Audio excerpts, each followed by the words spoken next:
Good morning to Miss Farquhar and to Applegrove Primary School in Scotland. Hello, my name's Alistair Humphreys. I am an adventurer and I'm the author of some books you've been reading. The Boy Who Bite the World, The Girl Who Rode the Ocean, and also Great Adventurers.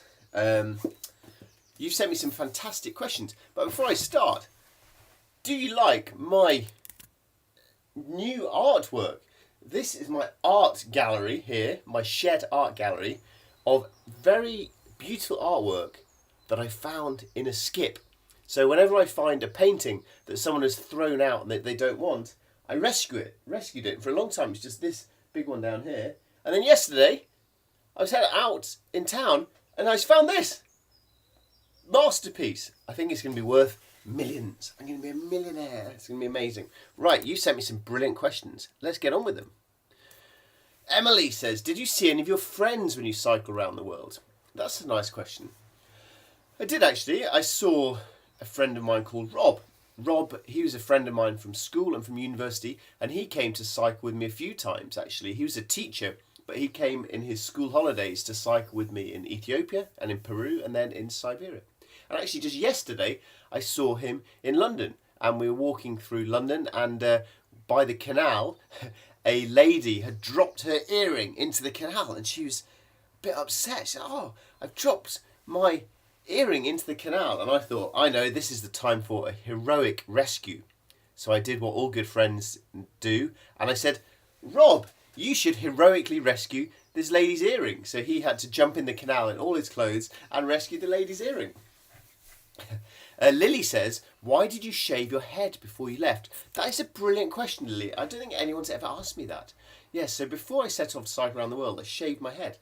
And actually I've done that before pretty much all my big adventures. Before I rode the Atlantic, lots of things. I just cut off all my hair. Before I walked across India, I did it. There's a few reasons why I do this. The first is it's practical. When you're out in the wild, you can't comb your hair. You see how neatly I comb my hair every morning. So you can't look after your hair. You can't wash your hair, and long hair gets sort of dirty and feels gross. So short hair is just simple, practical, and it feels nice when you're on an adventure. But there are two other reasons why I like to cut my hair before adventures. One, it just feels to me like this is a new start. I'm leaving this normal world behind and I'm going out into the wild to do an adventure, and the world's very different out there. You need different skills and different things are important.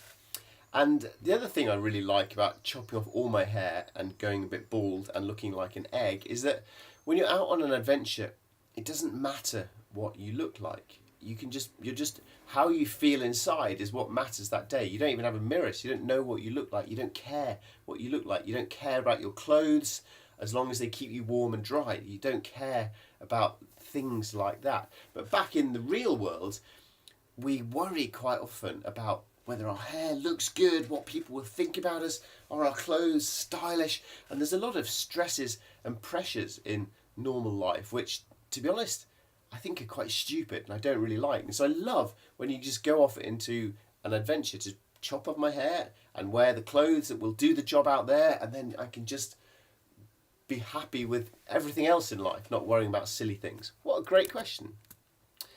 Ava, what was your least favourite country and why? Well, it'd be hard to say what my least favourite country is because I'd probably get in trouble with people from that country. But even leaving that aside, I don't have a least favourite country. I'm really glad to have visited everywhere. It's all been interesting. Even countries that I found hard. Ethiopia I found really hard. Kids throwing stones at me every day on my bike. I didn't like that. So I found that really hard. But it was a beautiful, fascinating country with amazing food and music and history and landscape. So I don't really have a least favourite country. William says, is there a country you regret not going to? Great question. I really regret not having gone to Antarctica. I was training for an expedition to the South Pole, and for all sorts of real life reasons I never got to go on that. So I do really regret that. I also feel, it's not regret, but for someone who really loves adventures in the outdoors, I'm a bit sad I haven't been to Nepal or to New Zealand, but there's time. I'm young. Despite what I look like, I'm young. There's lots of time to go to lots of cool places. Brooke, were you scared during your journey, cycling around the world? I was scared a little bit at times. Most I was scared on busy roads from traffic. Occasionally, and I would get scared at night. Often when I was in my tent, I'd hear a crack in the woods, and I'd imagine it was a ghost or something like that. And my imagination would go crazy in the dark, and I'd get quite scared. Or I'd imagine it was a bear coming to eat me. So, yeah, I'd sometimes get scared like that, I guess. Lee, or Leah, did you have a pet growing up? Would you ever go on an adventure with a pet? What a great question. My brother had a little hamster growing up, which I don't remember much about, except I remember that when it died, I was so sad. Sorry, I shouldn't laugh. I was so sad.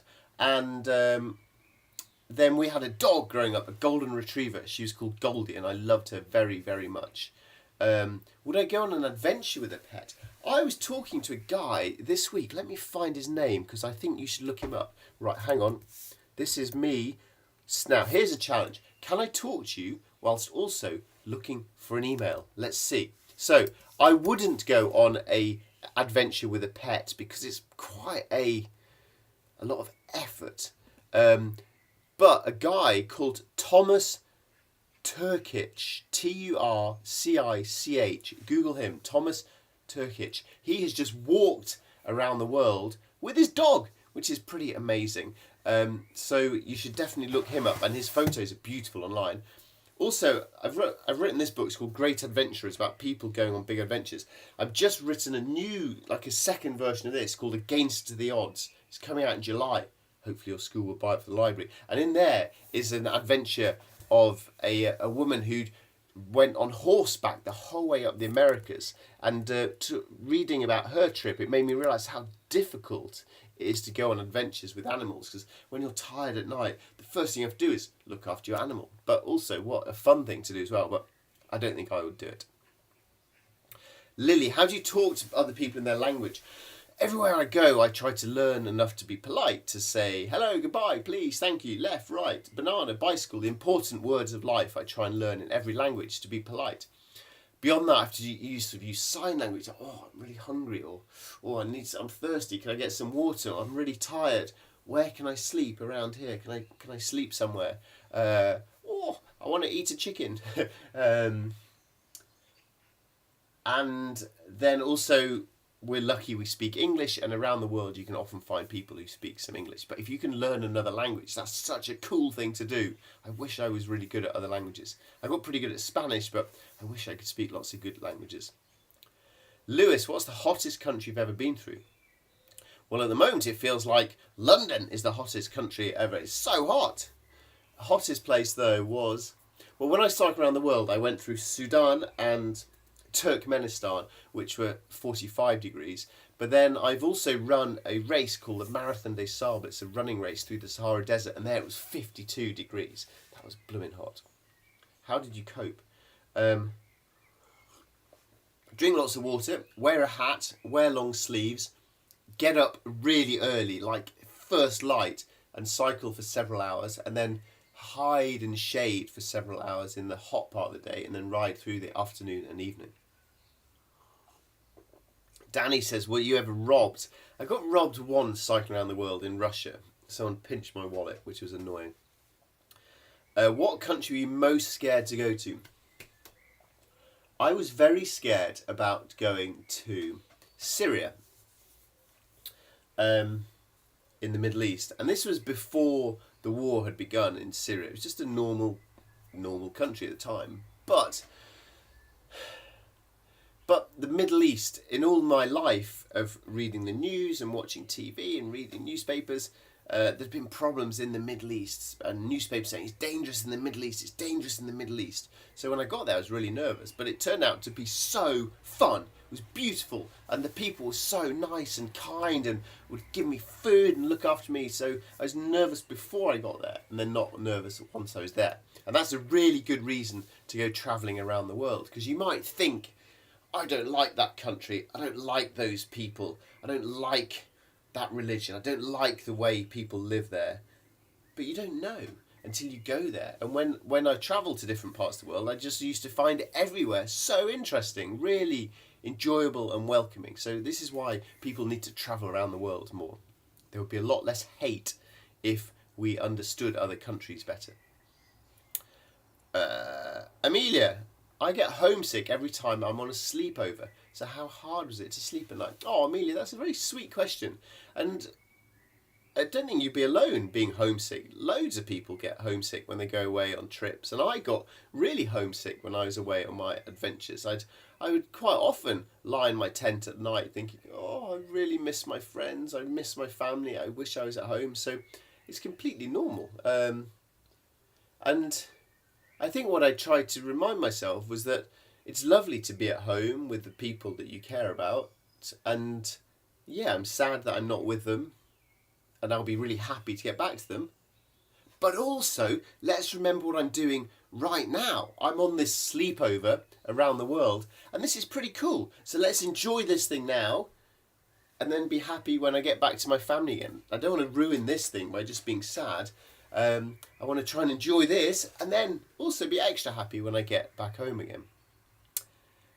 Leon, did you only have one bike for 4 years? No, I had 3 bikes for 4 years, and then lots of spare wheels and spare tyres and broken spokes and all sorts of things like that. Harrison, what was the most impressive landmark you saw? Wow. Well, probably the Great Wall of China, because other cool places, let's say the pyramids, Machu Picchu, Lalibela in Ethiopia, places like that, you see them, wow, that's cool, and then you cycle away and 10 minutes later you can't see it anymore. But the Great Wall of China, you go, wow, that's cool, and then I'd cycle for a month and you see it again, and cycle for a month, you see it again. Wow. So yeah, probably that for impressive. Harris, how did you cross the water when you were cycling? I took boats. So to get from Britain to... Sorry, I just did a burp. To get from Britain to Europe, I took the ferry. And then to get from Africa to South America, I took a sailing boat. To get across the Pacific from the Americas to Asia, I took a ginormous cargo ship. It's pretty cool. But I've also rowed across the Atlantic Ocean in a little rowing boat, which is a very different way of crossing the ocean.